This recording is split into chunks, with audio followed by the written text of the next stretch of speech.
Différenciabilité, on est parti. Donc ici, on a une petite fonction f qui renvoie ce vecteur avec comme argument x, y. Cette petite vidéo est particulière par rapport aux trois premières parce que ici, notre fonction f, eh bien, va pas de R2 dans R, mais va de R2 dans R3. Donc on va montrer que f est 1 sur R2, on va calculer la différentielle de f sur R2, et on va montrer que sa différentielle est lipschitzienne. On est parti. Donc en fait, quand on a une fonction f qui renvoie entre guillemets un vecteur fonction, pour montrer que f est C1 sur R2, on peut très bien montrer que toutes les composantes sont continues sur R2, enfin sont C1 sur R2, voilà. Donc ici, on va avoir que racine de 2y est C1 sur R, parce que c'est un monôme, x plus sinus y, ce truc-là est C1 sur R2, puisque sinus est C1 sur R et x est C1 sur R. Et on va avoir que x plus sinus de x est C1 sur R2. Donc en fait, ici, c'est toutes les composantes de f, hop, sont C1 sur R2. Voilà. Donc ça nous dit que f est C1 sur R2. Voilà, quand vous avez une fonction vectorielle entre guillemets, ou entre guillemets un vecteur fonction, pour montrer que c'est C1, vous montrez que toutes les composantes sont C1. Et comme f est C1 sur R2, ça nous dit que f est différenciable, hop, sur R2, c'est-à-dire qu'on peut calculer sa dérivée. Donc c'est ce qu'on va faire dans la deuxième question. Donc, pour calculer une différentielle d'un vecteur fonction comme ça, donc ici on va écrire donc soit a qui va s'écrire comme, enfin soit a qui est égal au vecteur x, y, appartenant à R2. Donc la dérivée, la différentielle de f au point A par rapport à H, donc soit h appartenant à R2 tel que h s'écrit comme h1, H2, la différentielle de f en A par rapport à H, ce truc-là, ça va être le vecteur différentiel par rapport à chacune des variables. Donc ici, comme on a que notre fonction f s'écrit comme f1, f2, f3, la différentielle, ça va être un vecteur qui va s'écrire comme d de f1 évalué en A de h, virgule d de f2 A de h, d de f3 a de h. Voilà, donc là c'est la définition. On va après utiliser une petite formule qui est un peu moins complexe à manipuler. Donc ça va être le vecteur, et donc il n'y a plus qu'à calculer les différentiels, calculer les dérivés de ces trucs-là, fois le vecteur, évalué en h, voilà, donc ça, on pourrait tout de suite dire que ici racine de 2 y, le y c'est sur la deuxième coordonnée, donc en fait ici on aurait du racine de 2 h2 par évalué en h, voilà. Ensuite, d de f2 en h, ici on aurait du h1 plus, h1 fois la dérivée de x, donc h1 fois 1, plus h2 fois la dérivée de sinus de y, donc h1 plus h2 cosinus de y. Donc on va l'écrire, et puis après, promis, on va faire une méthode beaucoup plus simple, h2 cosinus de y, enfin plus simple, un peu plus facile à avoir. Ensuite, la dérivée de ce truc-là, ça va nous faire du 1 plus cosinus de x, et donc h évalué en ce truc-là, ça va nous faire du h2 fois y en dérivée, donc h2 fois 1 plus h1 cosinus de x, donc h1 cosinus de x plus h2, voilà. Donc ce truc-là, c'est la différentielle de f évalué, au point A évalué en h, voilà. Mais c'est vrai que pour trouver ce truc-là, c'est pas forcément la manière la plus élégante de faire, donc on va en regarder une autre. On va avoir qu'en fait la différentielle de A évaluée en H, ce truc-là, c'est égal à la matrice jacobienne de F évaluée en A fois notre petit vecteur H. Voilà, donc on va déterminer ensemble la matrice jacobienne. De toute façon, ça c'est un truc qui est vraiment indispensable à savoir faire, la matrice jacobienne. Donc, la matrice jacobienne, ici on va de R2 dans R3, en fait sur la première ligne, vous allez dériver toutes les composantes de f par rapport à x1, c'est-à-dire qu'on va avoir du dérivé de f de 1 par rapport à x, ensuite dérivé par rapport à x de f de 2, etc. etc. Donc ici, vu qu'on est dans R3, on va avoir besoin de 3 lignes, donc dérivé par rapport à x de f3. Voilà. Donc en fait, la première colonne, vous dérivez toutes les composantes par rapport à x. La deuxième colonne, toutes les composantes par rapport à y, vu qu'ici on est dans R2. Voilà, on aurait eu x, y, z. La troisième colonne aurait été toutes les composantes dérivées par rapport à z. Voilà. Donc ici, ça nous fait dérivé par rapport à x de f1, dérivé par rapport à y plutôt, dérivé par rapport à y de f2, et dérivé par rapport à y de f3. Voilà, bon, fois h. Bon, maintenant, on va remplir un petit peu notre matrice jacobienne, parce que c'est vrai qu'un truc comme ça peut faire un peu peur, mais vous inquiétez pas. Donc, on dirige par rapport à x ce truc-là. Donc, si vous voulez, on va copier-coller ce truc-là, comme ça, on l'aura sous les yeux, ça sera peut-être un peu plus sympa. Donc, on va se le mettre juste là. Voilà. Donc, la dérivée par rapport à x de ce truc-là, ça fait 0, parce que ça dépend pas de x. Ici, la dérivée par rapport à x, eh bien, le sinus de y est une constante, donc x, ça va nous faire du 1. Et ici, la dérivée par rapport à x, eh bien, ça va nous faire du cosinus de x, et y, eh bien, il fait 0. Ensuite, par rapport à y, les dérivées, ici, on va avoir du racine de 2, parce que racine de 2y en dérivée, ça nous fait du racine de 2.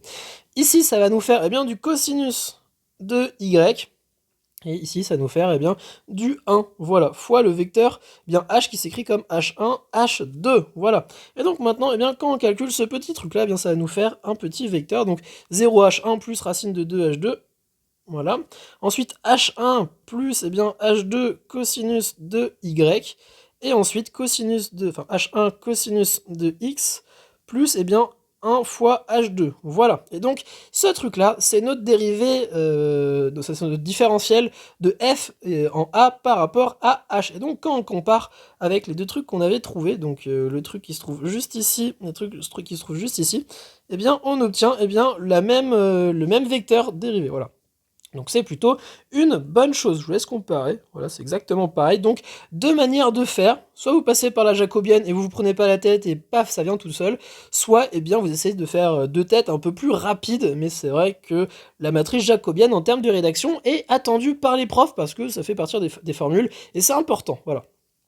Bon, maintenant on va montrer que notre petite dérivée donc est lipschitzienne. Donc on va devoir, donc on rappelle déjà que notre petite dérivée c'est ce petit vecteur là, donc on va partir eh bien, de la norme 2, donc d de f de a évalué en h, voilà, parce que notre petite dérivée, donc notre différentielle, eh bien elle va de R2 dans R3, elle prend deux arguments, donc x et y, qui sont ici x et y, et elle va dans R3 parce qu'elle renvoie un vecteur à 3 coordonnées.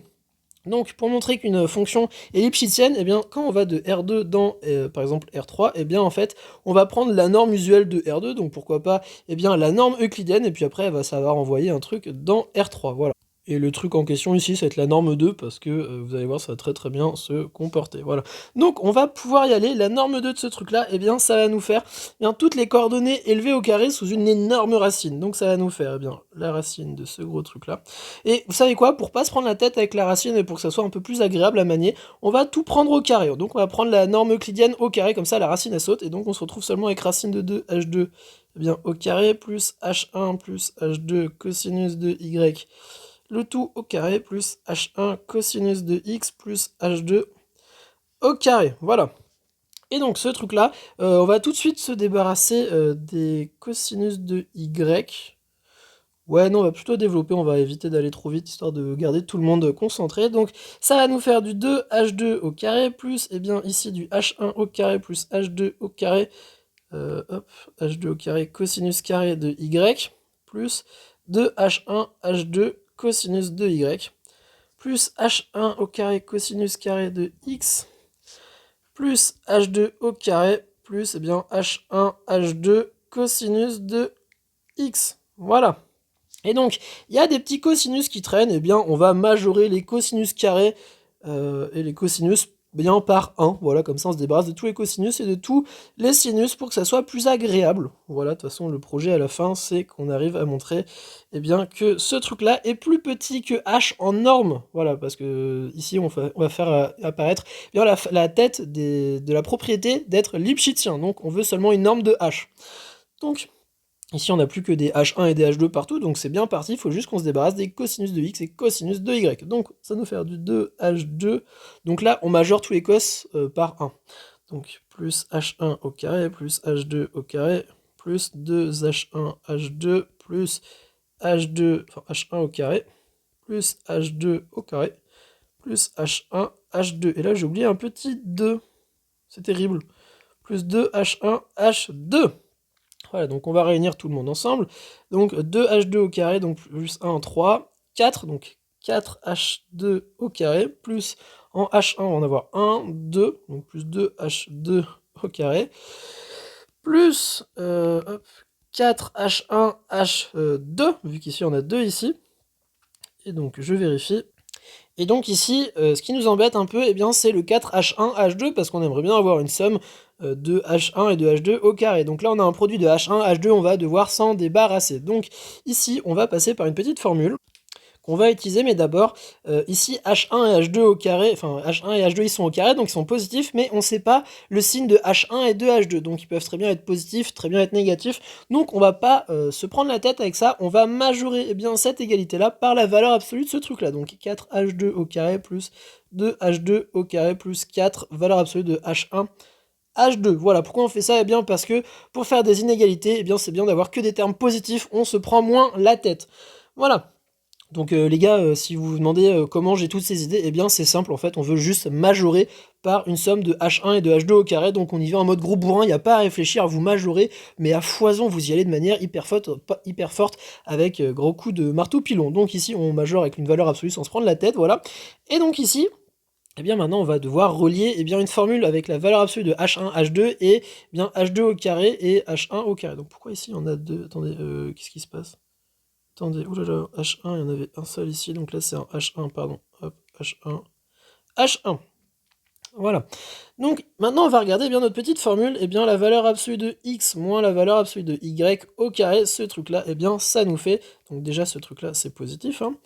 Donc c'est équivalent donc à écrire que eh bien x au carré moins, donc plus y au carré moins 2 valeur absolue de x, y est supérieur à 0. Et donc ça nous dit eh bien que x au carré plus y au carré divisé par 2 est plus grand que la valeur absolue de x, y. Donc c'est super, parce que ici, eh bien, x va être h1, y va être h2. Et donc on va pouvoir majorer ce truc-là par ce terme-là. Donc là, évidemment, il fallait avoir l'idée, c'est une petite astuce, mais une fois qu'on l'a vu, eh bien après on peut le refaire. Donc 4h2 au carré plus 2h1 au carré plus 4 fois, eh bien, h1 au carré plus h2 au carré divisé par 2. Voilà, donc ça c'est notre petite propriété qu'on vient d'écrire que j'efface tout de suite.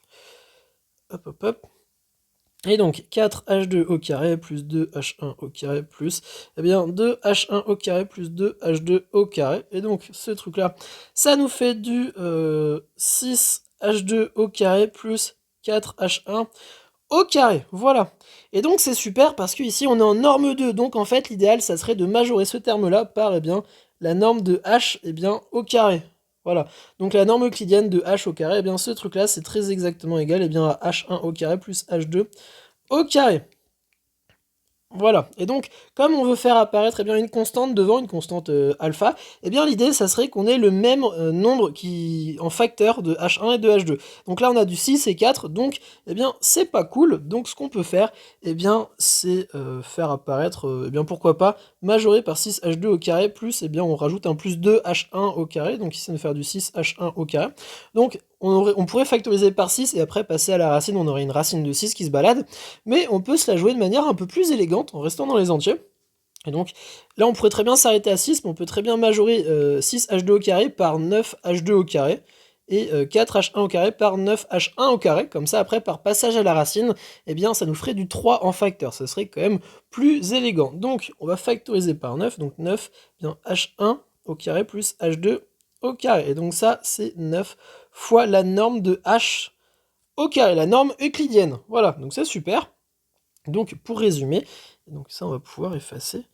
On a donc eh bien, la norme de df de a de h eh bien, au carré qui est inférieure à 9, la norme de h euclidienne au carré. Et donc par passage à la racine, vu qu'on a avec des normes, eh bien, tout ça c'est positif. Donc la racine, eh bien, elle va garder la croissance sur, eh bien, sur R+, sur R- elle n'est pas définie. Et donc on va obtenir eh bien, que la norme de d de f de a de h, hop, c'est inférieur eh bien, à 3 fois la norme de h. C'est super, parce que ça c'est le début de la propriété d'être une fonction ou une application lipschitzienne. Et donc la différentielle de f, eh bien, c'est une fonction qui est linéaire, par définition, par propriété. Notre différentiel est tout le temps linéaire. Donc, en fait, si on pose eh bien, h qui s'écrit comme u moins v, ça on peut par la relation de Chasles, hein, n'importe quel vecteur s'écrit comme un vecteur moins un autre vecteur, et bien on obtient la norme de df de a de u moins v, hop, inférieure à 3 fois la norme de u moins v. Et comme notre fonction ici est linéaire, on va pouvoir séparer ça en deux applications linéaires. Ça va nous faire du d de f de a de u moins d de f de a de v, hop, inférieur à 3 fois la norme de u moins v. Et voilà, donc ici on a réussi à démontrer que notre petite différentielle était 3 Lipschitziennes. Voilà. Donc une grosse démonstration, mais en soi, une fois que vous savez à peu près où vous allez, ça va plutôt bien. Après ça, c'est vrai qu'il faut s'entraîner et la refaire. Mais voilà, on a réussi à démontrer qu'elle était 3 Lipschitziennes. Et voilà, c'est sur ça qu'on s'arrête. J'espère que cet épisode de différentiabilité vous a plu. Si c'est le cas, n'hésitez pas à liker pour me le faire savoir. Et on se dit à très très vite pour de prochaines vidéos. Salut tout le monde!